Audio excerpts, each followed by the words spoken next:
Fala galera, beleza? Meu nome é Levi, eu sou especialista em Direito Constitucional, Direito Administrativo e Direito Tributário, produtor dos e-books da Direito Simples. Eu vou gravar essa entrada padrão porque eu falo isso todo vídeo. Mas vamos lá, hoje nós vamos tratar um pouco sobre o princípio da legalidade no direito tributário. Mas caraca, Levi, você só fala sobre direito tributário. Porque na verdade nós estamos aí numa maratona de direito tributário, né? Estamos falando sobre os princípios do direito tributário. Mas em breve vão vir vídeos aí sobre direito constitucional, direito administrativo e mais vídeos sobre direito tributário. Gente, direito tributário é legal, cara. Eu acho que a sua afinidade com a matéria vai muito do professor que você teve. Eu tive um professor top de direito tributário, eu gostava muito da aula dele, criei muita afinidade com a matéria, tanto que me especializei no assunto. Mas vamos lá. Princípio da legalidade. O que é o princípio da legalidade? O princípio da legalidade é o princípio que estabelece que um tributo só pode ser criado, majorado, reduzido ou extinto por intermédio de lei. Nesse primeiro momento a gente não tem muito mistério, é muito simples. Então vamos continuar a nossa explicação. Mas Levi, sobre que lei nós estamos falando? Qual é a espécie normativa? Quando nós lemos a Constituição Federal, nós vamos ver a determinação de que alguns tributos só vão poder ser instituídos mediante lei complementar. Isso nos leva à falsa percepção de que a lei complementar é, em regra, a lei competente para instituir novos tributos. Mas, como eu falei, essa é uma falsa percepção, tá? Em regra, a lei competente é a lei ordinária. O olho tá coçando, cara. Caramba. Mas, obviamente, como já acabamos de falar, existem as suas exceções e alguns tributos vão ser instituídos pela lei complementar. Mas, em regra, é a lei ordinária, tá? Quando eu lembro de ordinária, eu lembro logo do compadre Washington. É a lei do compadre Washington.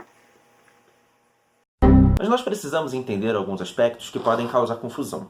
Porque nem sempre um tributo ele vai ser criado e regulamentado pela mesma espécie normativa. Vamos ter tributos aí criados por lei ordinária e regulamentados por lei complementar. E por que isso se dá? Você pode observar, geralmente, quando sai uma lei complementar federal, essa lei está tratando sobre aspectos nacionais, aspectos que vão ser aplicados aos estados, enfim, tudo mais. E quando vemos uma lei federal ordinária, nós podemos perceber que essa lei se aplica mesmo ao âmbito da União. Por quê? A lei complementar ela tem essa característica mesmo de regulamentação. E é importante que nós tenhamos essa questão de tributos criados por lei ordinária e tributos regulamentados por lei complementar, porque o objetivo é facilitar a criação de um tributo, mas conferir segurança à sua regulamentação. Nós sabemos que a lei ordinária exige um quórum mais baixo, é apenas maioria simples para aprovação de uma lei ordinária, enquanto para a aprovação de uma lei complementar ela exige maioria absoluta, ou seja, é um quórum mais difícil de se alcançar. Então, assim, nós facilitamos a criação do tributo, mas conferimos segurança à sua regulamentação. Isso também é importante porque nós vamos ter tributos de competência estadual, tá? Também de competência da lei ordinária, mas que eles são aplicados em todo o território nacional. Então, se faz necessário uma lei complementar, de âmbito nacional para regulamentar essa tributação, como é o caso do ICMS. O ICMS é um tributo estadual. Cada estado institui o seu ICMS. Mas imagina só se cada estado tivesse a liberdade para regulamentar o ICMS da forma que bem entendesse. Ia ser uma loucura, né? Coitado do empresário que precisa que o seu produto circule em todo o território nacional. Ia ser um Deus nos acuda. Então existe uma lei complementar de âmbito federal regulamentando o ICMS e cada estado, através de lei ordinária, o institui dentro dos parâmetros já pré-estabelecidos por essa lei complementar federal. Só para fazer um adendo, existem algumas diferenciações entre lei federal e lei nacional, justamente nesse aspecto de para onde ela está sendo dirigida, se para a União ou se para todos os estados-membros, enfim, municípios ou qualquer coisa que seja.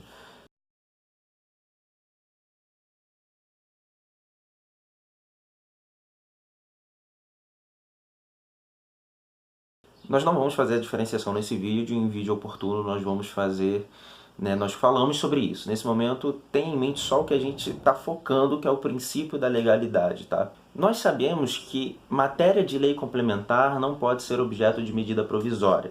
Então, os tributos que são instituídos por lei complementar, eles já estão fora desse rol. Mas tem os tributos que são instituídos por lei ordinária.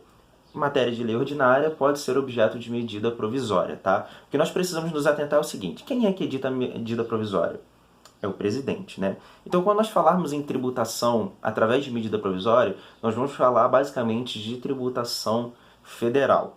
Nós vamos ver, combinados com outros princípios, que no final das contas a medida provisória ela não vai ter tanto efeito assim, ela não vai ser realmente um instrumento hábil para instituir uma tributação, tá? Mas quanto ao princípio da legalidade, o que nós precisamos entender é que a matéria de lei ordinária, ou seja, os tributos federais, porque quem institui a medida provisória é o presidente, então os tributos federais de competência da lei ordinária podem ser objeto, então, de medida provisória. E para encerrar, nós vamos falar sobre as exceções aí do princípio da legalidade, os tributos que podem ser objeto de outra espécie normativa que não a lei.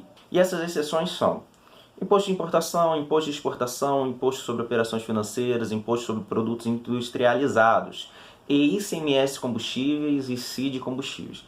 Um pequeno adendo com relação ao ICMS e a CID. Somente a exceção ao princípio da legalidade, assim como no princípio da anterioridade, a redução e o reestabelecimento da alíquota. A alíquota era 2, passou para 0,5. Somente vai se configurar um caso de exceção se ela for restabelecida direto para 2. Redução e restabelecimento. Ah, Levi, era 2, passou para 0,5. Vai para 1,5. É exceção ao princípio da legalidade? Não. Não é. Somente a redução e o restabelecimento direto. Se tiver um outro número aí, tiver uma escala aí no meio, já não é mais uma exceção ao princípio da legalidade. Aí tem que ser objeto de lei, tá? É a mesma forma como se configura essa exceção no princípio da anterioridade, beleza? Eu vou colocar um quadro aí com as exceções, né, para você tirar o seu print, né, para não ficar só nas minhas palavras. E quadro na tela. Beleza, agora qualquer coisa você volta, pausa, tira o seu print, guarda esse quadro, dá aquela consultadinha antes da prova que vai te ajudar. Em breve voltamos com mais conteúdo, grande abraço, tchau, tchau.